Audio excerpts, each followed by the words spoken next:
Hi friends, welcome to my channel Priyatarangalu audio stories in Telugu. ఈ channel మీకు నచ్చితే like చేసి, షేర్ చేసి, సబ్స్క్రైబ్ చేయండి. రుద్రాక్ష పార్ట్ 2. ఉద్యోగం కోసం వెతకాలి అంటే ఏమీ తెలియని తల్లిని వదిలేసి వెళ్ళలేదు. ఇన్ని నెలలుగా ఇంటిని అమ్మి అప్పు తీర్చగా మిగిలిన డబ్బులతో నెట్టుకుంటూ వచ్చింది. ఇప్పుడు అవి కూడా అయిపోయాయి. ఇల్లు గడవడం ఒకవైపు, తల్లి ట్రీట్మెంట్ మరోవైపు. అందుకే డబ్బులన్నీ అయిపోయాయి. ఉన్న కొద్దిపాటి నగలు కూడా తాకట్టులో ఉన్నాయి. ఎటూ దిక్కుతోచని పరిస్థితి. కొంచెం బియ్యం ఉంటే వండి తల్లికి తినిపించింది. తను పస్తులు పడుకుంది. కానీ ఆకలికి నిద్ర పట్టడం లేదు. తండ్రి గుర్తుకు వచ్చి ఆమె నీలాల కళ్ళు కన్నీటితో నిండిపోతాయి. మెల్లగా లేచి కిచెన్లోకి వెళ్తుంది. తినడానికి ఏమైనా ఉన్నాయేమో అని డబ్బాలు వెతుకుతుంది. కొద్దిగా ఉప్మా రవ్వ కనిపిస్తుంది. అమ్మయ్య, ఉప్మా చేసుకోవచ్చు అనుకుంటుంది. కానీ అంతలోనే గుర్తుకు వస్తుంది ఉదయాన్నే తల్లికి టిఫిన్ చేసి పెట్టాలి అని. మౌనంగా ఆ డబ్బాని దాని ఒరిజినల్ ప్లేస్లో పెట్టేస్తుంది. వేరే డబ్బాల్లో వెతక మరమరాలు కనిపిస్తాయి. ఆకృతి కళ్ళు మెరుస్తాయి సంతోషంతో. వెంటనే మరమరాలు ఒక గిన్నెలో వేసుకొని ఉప్పు, కారం ఇంకా కొంచెం శనగపప్పు కలుపుకొని మిక్చర్లా చేసుకొని తినేస్తుంది. తిన్న తర్వాత కడుపు నిండా వాటర్ తాగుతుంది. అప్పుడు కానీ ఆ మనసు శాంతించలేదు. రేపటికి ఏదో ఒక దారి చూడాలి అనుకుంటూ ప్రశాంతంగా రూమ్లోకి వెళ్ళి తల్లిని ఒకసారి చూసుకొని చాప మీద పడుకొని నిద్రకు ఉపక్రమిస్తుంది. అర్ధరాత్రికి ఇంటికి చేరుకుంటాడు అనూప్. కార్ పోర్టికోలోకి రాగానే డ్రైవర్ పరిగెత్తుకుంటూ వస్తాడు. అనూప్ కార్ దిగి పార్క్ చేయమని కీస్ అతనికిచ్చి లోపలికి వెళ్ళిపోతాడు. కారులో ఉన్న బుక్ వైపు అతను చూడనే లేదు. డ్రైవర్ కార్ తీసుకొని పార్క్ చేయడానికి వెళ్ళిపోతాడు. అనూప్ తన దగ్గర ఉన్న వేరే కీతో లాక్ ఓపెన్ చేసుకొని డైరెక్ట్గా తన రూమ్కి వెళ్ళిపోతాడు. బాగా అలసటగా ఉండడంతో స్నానం చేసి పడుకుండిపోతాడు. ఆ వ్యక్తిని తీసుకెళ్లిన రౌడీలు ఇంతకుముందు బంధించిన ఇంటికే తీసుకువెళ్ళి రూమ్లోకి తోసేసి తలుపులు లాక్ చేసుకొని ముందు గదిలోకి వెళ్ళిపోతారు. వాళ్ళు తోసిన విసురుకి కింద పడతాడు ఆ వ్యక్తి. మెల్లగా లేచి గోడ కానుకొని కూర్చుంటాడు. కానీ ఈసారి మనసులో అంత అలజడి లేదు. ఏదో తృప్తి. ఆ పుస్తకం అతను చూస్తే బాగుండు, తను అనుకున్నది జరిగితే బాగుండును అని ఏదో ఆరాటం. భగవంతుడా, నేను అనుకున్నది జరిగేలా చేయి అని మనస్ఫూర్తిగా దేవుణ్ణి వేడుకుంటాడు. కానీ నేను వీళ్ళ చేతుల్లో ఏమైపోయినా పర్వాలేదు, కానీ నేను అనుకున్నది జరిగేలా చెయ్యి అనుకుంటాడు. ముందు గదిలోకి వెళ్ళిన రౌడీలు ప్రశాంతంగా హాల్లో కూర్చుంటారు. వీడు దొరికాడు కాబట్టి సరిపోయింది, లేకపోతే బాస్ మనల్ని చంపేసేవాడు ఈరోజు. మన అదృష్టం బాగుంది అని మాట్లాడుకుంటూ ఉంటారు. ఉదయాన్నే నిద్రలేచిన అంజలి ఫ్రెష్ అయి కొడుకు రూమ్లోకి వస్తుంది. వచ్చాడో లేడో చూడటానికి. ప్రశాంతంగా నిద్రపోతున్న కొడుకుని చూసుకొని ప్రశాంతంగా అనిపిస్తుంది ఆమెకి. బెడ్ మీద కూర్చుని కొడుకు తల నిమురుతుంది ప్రేమగా. కొడుకు మొహంలో ఉట్టిపడుతున్న కళ్ళను చూసుకొని మురిసిపోతుంది. నువ్వు మహారాజు నాన్న, ఎప్పుడు కింగ్లానే ఉంటావు. నువ్వు పట్టిందల్లా బంగారం అవుతుంది అంటూ ప్రేమగా కొడుకు తల నిమురుతుంది అంజలి. ఎప్పుడు నీ మహారాజును పొగుడుకోవడమేనా, లేదంటే వచ్చి కట్టుకున్న మొగుడికి నీకేమైనా ఏమైనా కాఫీ ఇచ్చేది ఉందా అంటారు అప్పుడే అక్కడికి వచ్చిన భరత్ గారు హ్యాండ్స్ ఫోల్డ్ చేసుకొని. మీకు కుళ్ళు, నా కొడుకుని కళ్ళారా కూడా చూసుకోనివ్వరు. నిన్న మార్నింగ్ అనగా వెళ్ళాడు ఊరికి. రాత్రేమో వాడు వచ్చేసరికి లేట్ అవుతుందని పడుకోమని గోల చేసి మరీ పడుకోబెట్టారు. పదండి కాఫీ ఇస్తాను అని మూతి తిప్పి వెళ్ళిపోతుంది అక్కడి నుండి అంజలి. భరత్ గారు నవ్వుకొని ఒకసారి కొడుకు తల ప్రేమగా నిమిరి కిందికి వెళ్ళిపోతారు.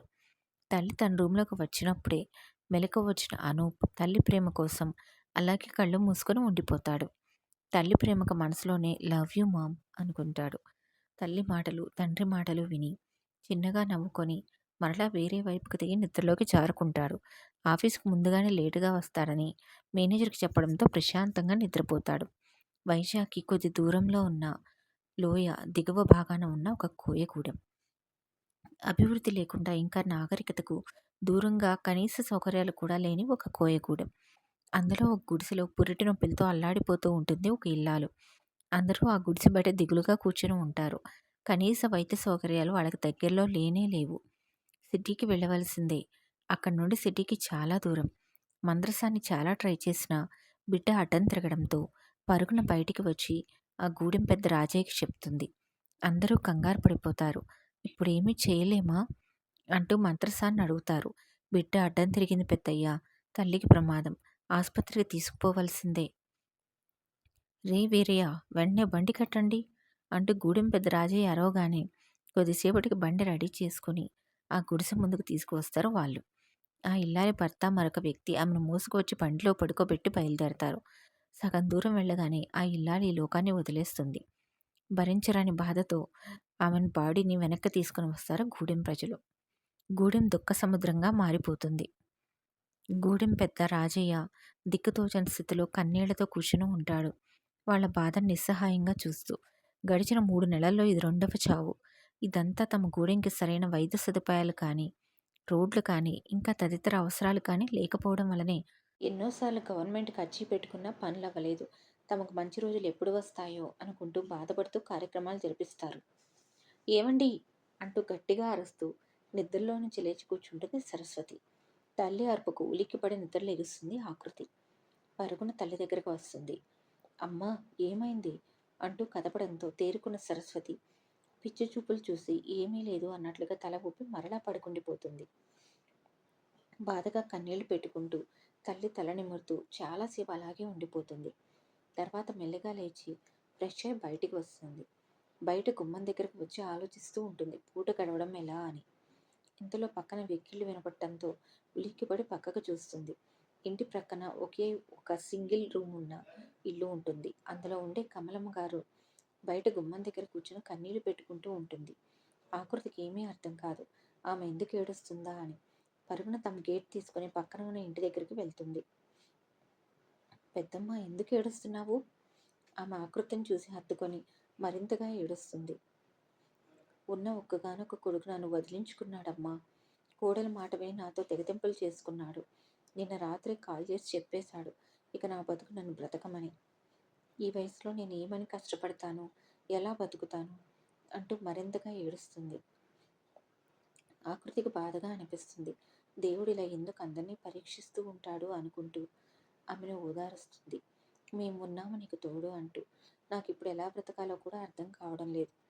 ఇన్ని రోజులు ఎంతో కొంత డబ్బులు పంపించాడు నా కొడుకు. వాటితో పొదుపుగా నెట్టుకొచ్చాను. ఇప్పుడు తల్లిని వద్దు అనుకున్నాడు వాడు. ఎక్కడ నన్ను పోషించవలసి వస్తుందో అని. ఇప్పుడు నాకు మీ అమ్మ వయసు, పైగా షుగర్ జబ్బు ఉంది. నేను ఎక్కడని పని చేయను పొట్టకూటి కోసం అంటూ మరింత బాధపడుతుంది ఆమె. ఊరుకోండి పెద్దమ్మ అంటూ ఆమెను ఓదారుస్తూ ఉండగా మెరుపులాంటి ఆలోచన వస్తుంది ఆకృతికి. పెద్దమ్మ, ఒక పని చేద్దామా? నీకు పని దొరుకుతుంది, నా అవసరం కూడా తీరుతుంది అంటూ అడుగుతుంది. ఏమిటన్నట్లుగా చూస్తుంది ఆమె. నేను జాబ్ కోసం చూస్తున్నాను. రేపటి రోజున జాబ్ దొరికితే అమ్మను ఒక్కదాన్ని ఇంట్లో వదిలి వెళ్ళాలి. నువ్వు అమ్మ అవసరాలు చూసుకుంటావా? నీకు భోజనం పెట్టి 3000 డబ్బులు కూడా ఇస్తాను. పర్వాలేదులే, మా అమ్మ నేను చూసుకుంటానులే. నువ్వు ఉద్యోగానికి వెళ్ళు, దానికి డబ్బులు వద్దులే. అది కాదులే పెద్దమ్మ, నీకు కూడా సంపాదన కావాలి కదా. ఒప్పుకో పెద్దమ్మ ప్లీజ్ అంటుంది. కమలమ్మకు ఆకృతి చెప్పింది మంచిగానే అనిపిస్తుంది.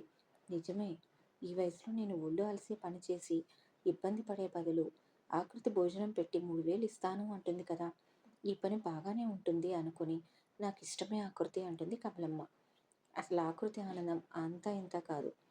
తన ఇంట్లో లేకపోయినా తన తల్లిని చూసుకునే వాళ్ళు ఉన్నారు కనుక ఇక ప్రశాంతంగా జాబ్ సంపాదించుకొని ఉద్యోగం చేసుకోవచ్చు అనుకుంటుంది. థ్యాంక్స్ పెద్దమ్మ, నాకు ఇప్పుడు చాలా సంతోషంగా ఉంది. కానీ నేను నీకు 3000 కంటే ఇవ్వలేను అంటుంది ఇబ్బందిగా ఆమె వైపు చూస్తూ. అవి చాలులేమ్మా, నాకు పెద్ద పని కూడా ఉండదు కదా. పైగా నువ్వు భోజనం కూడా పెడతానంటున్నావు. నువ్వు ఇబ్బంది పడకమా, నాకు ఇష్టమే.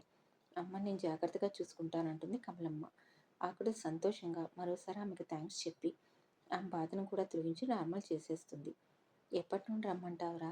నీకు ఇబ్బంది లేకపోతే ఇప్పటి నుండే రా పెద్దమ్మ. నాకు కొంచెం బయటికి వెళ్ళే